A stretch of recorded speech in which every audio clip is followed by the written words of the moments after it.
Assalamualaikum warahmatullahi wabarakatuh. Kami dari kelompok 7 akan mempresentasikan hasil proyek kami yang berjudul Analisa Perancangan Sistem Informasi pada Produksi Konveksi.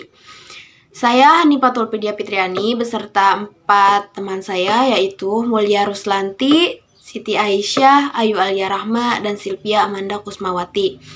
Langsung saja pada poin yang pertama yaitu ada latar belakang dan tujuan manfaat yang akan dijelaskan oleh Mulia Ruslanti.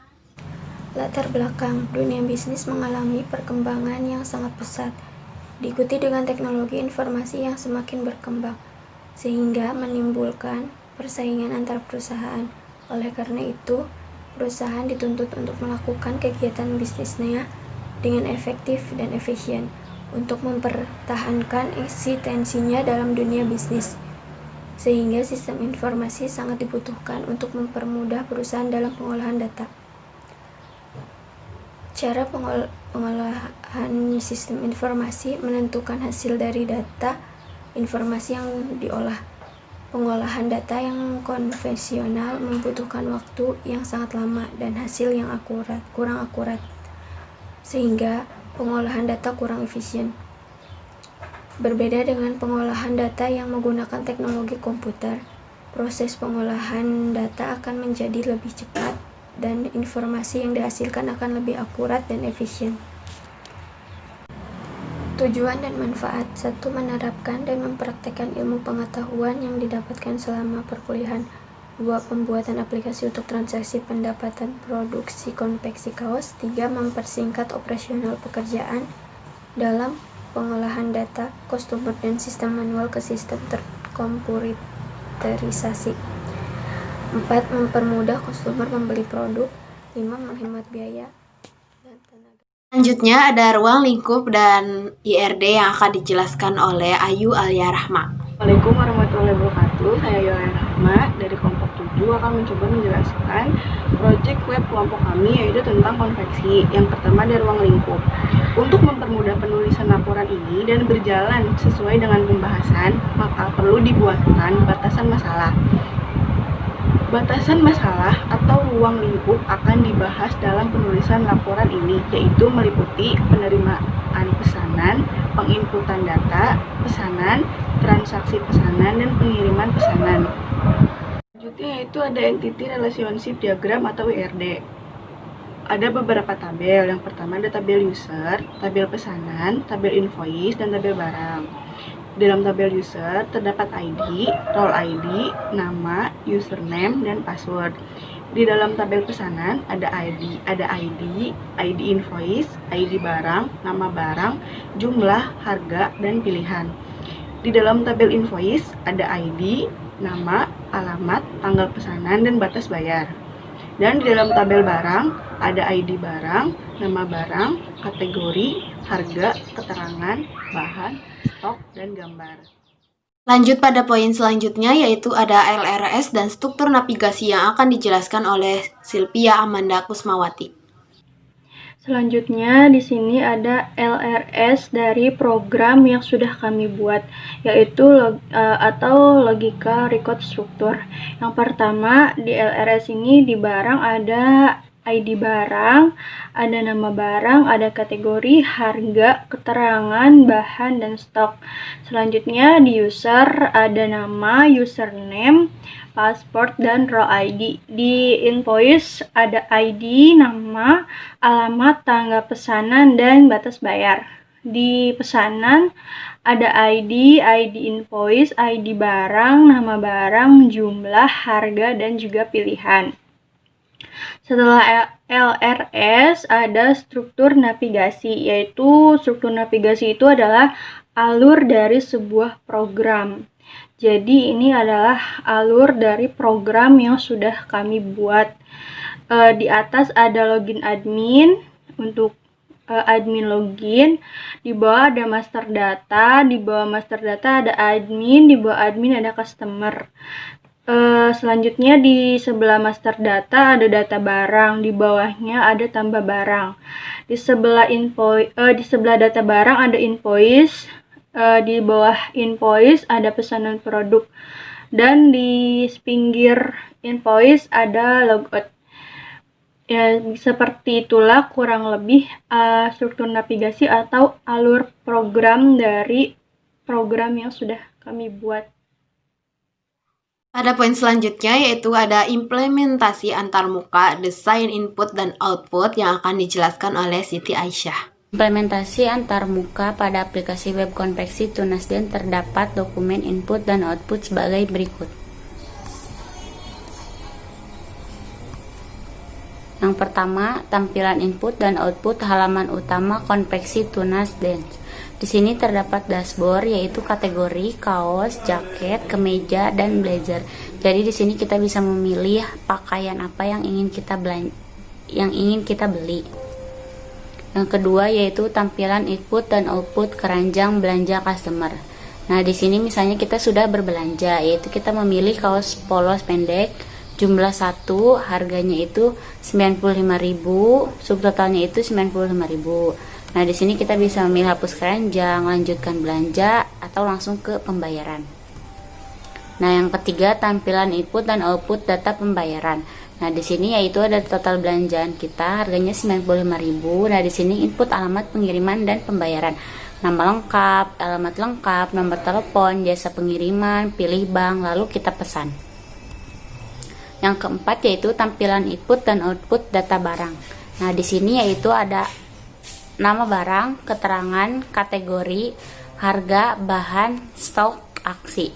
Nah, nama barang di sini ada pemilihannya kaos pendek, kemeja, blazer, jaket. Nah, keterangannya itu ada desainnya, ada model, ada warna, ada dengan sablon atau yang lain selainnya ukurannya gitu.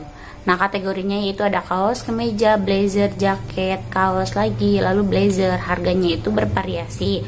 Nah, bahannya itu ada katun, flanel, dan lain-lain. Nah, stoknya itu yang ada di toko kita yang seperti ini. Nah, aksi itu nanti ini bisa untuk menambahkan barang dan ini untuk menghapus barang. Nah, yang kelima tampilan input dan output tambah barang. Forum input produk, nama barang, keterangan, kategori, harga, bahan, stok, dan juga gambar. Yang keenam yaitu tampilan input dan output invoice pemesanan. Nah, di sini yaitu ada atas nama Hani, alamat pengiriman Karawang, tanggal pemesanan, batas pemesanan, dan juga aksi. Nah, di sini ada Hanifatul Karawang, tanggal pemesanannya juga, pembayarannya juga. Nah, di sini yang ketiga itu Sylvia Amanda dari Subang, ada tanggal pemesanan dan juga batas pembayarannya. Selanjutnya ada poin pengujian black box dan demo program yang akan dijelaskan oleh saya sendiri, Hanifatul Vidya Fitriani. Di sini ada pengujian program atau biasa yang disebut dengan black box testing. Nah, pada pengujian ini kita menguji pada form login. Yang pertama, jika kita tidak melakukan login, maka sistem akan menampilkan Anda belum login. Itu artinya kita belum melakukan login atau kita belum mempunyai akun. Maka sistem akan menolak dan akan menampilkan Anda belum login. Dan yang kedua, jika kita memasukkan user yang salah atau belum daftar, maka sistem akan menampilkan username atau password Anda salah. Kenapa di sini username atau password Anda salah? Karena kita tidak memasukkan password atau username yang dan password yang kita masukkan salah.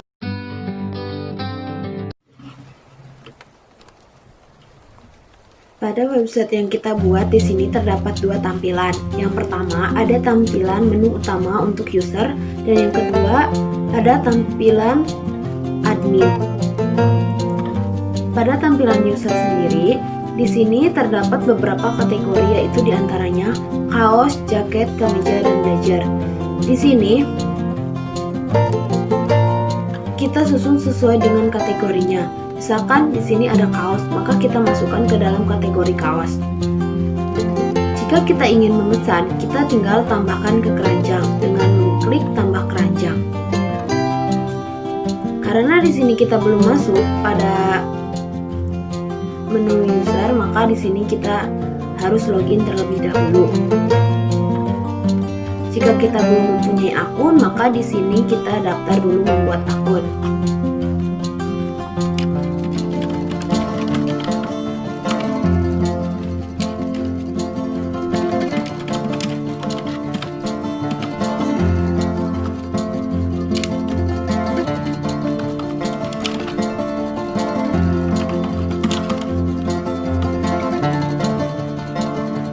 Jika sudah muncul tampilan seperti ini, itu tandanya registrasi membuat akun kita telah berhasil.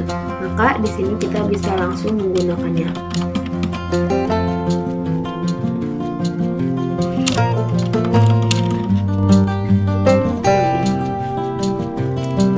Maka registrasi akun telah berhasil. Kita sudah masuk ke dalam akun kita sendiri, yaitu seperti yang kita buat di sini. Selamat datang Hanifatur. Itu artinya user bernama Hanifatur telah bisa mengakses website ini. Misalkan kita akan memesan blazer dan jaket polos. Maka yang telah kita tambahkan ke keranjang di sini, keranjang belanja berubah menjadi 2 item. Itu tandanya belanjaan yang tadi kita tambahkan telah ditambahkan di keranjang belanja. Bisa dilihat di sini, tadi kita memesan blazer 1 dan jaket polos 1.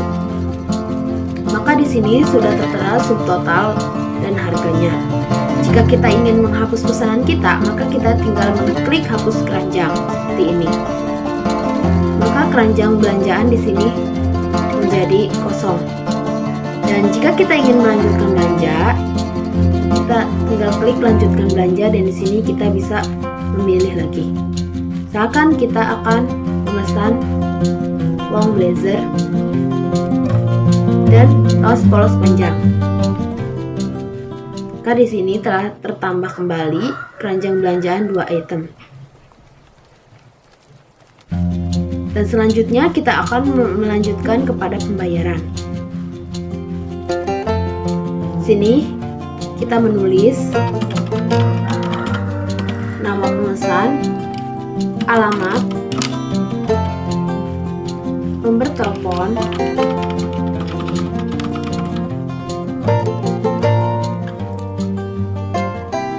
misalkan kita akan menggunakan jasa JNT dan akan mentransfer pada Bank Mandiri. Klik pesan. Jika muncul tulisan seperti ini, maka pesanan kita telah diproses, berhasil diproses. Kemudian kita masuk ke dalam tampilan admin. Sini kita lihat invoice. Masuk terlebih dahulu pada admin.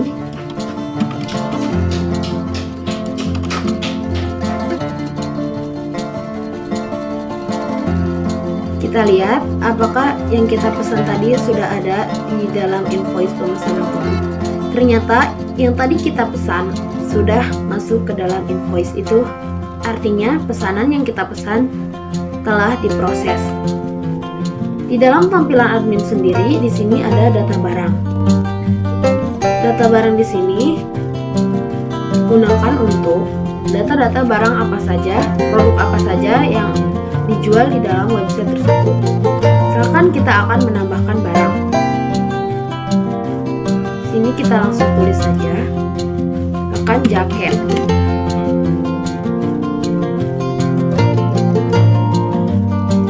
Kategori jaket, harga 50.000, bahan katun atau misalkan 50. Sini kita masukkan gambar.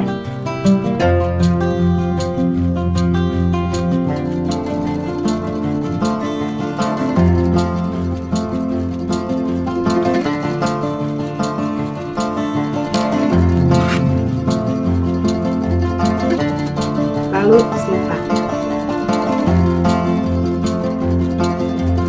Di sini telah ditambahkan jaket dan sudah tersimpan. Di tampilan data barang sendiri di sini kita dapat mengedit. Misalkan harganya kita ubah menjadi 100.000. Simpan. Maka di sini kaos polos pendek berubah harganya menjadi 100.000.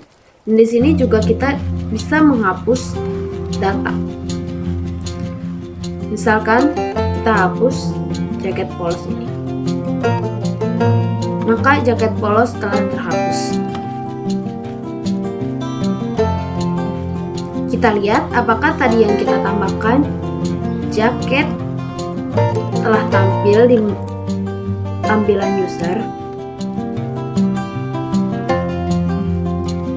Kita refresh.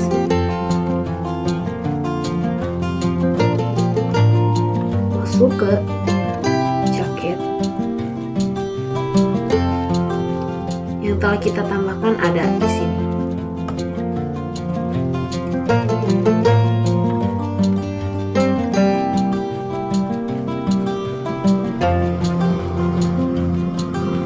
Logo.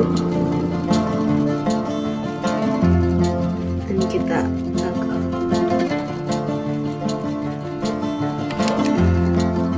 Kesimpulan, Konveksi Tunasden merupakan salah satu perusahaan perorangan yang bergerak di bidang produksi dan penjualan di Kabupaten Bandung. Konveksi ini membuat produksi dari mentah hingga menjadi sebuah pakaian siap pakai, dimulai dari menerima pesanan secara custom hingga pembuatan dilakukan.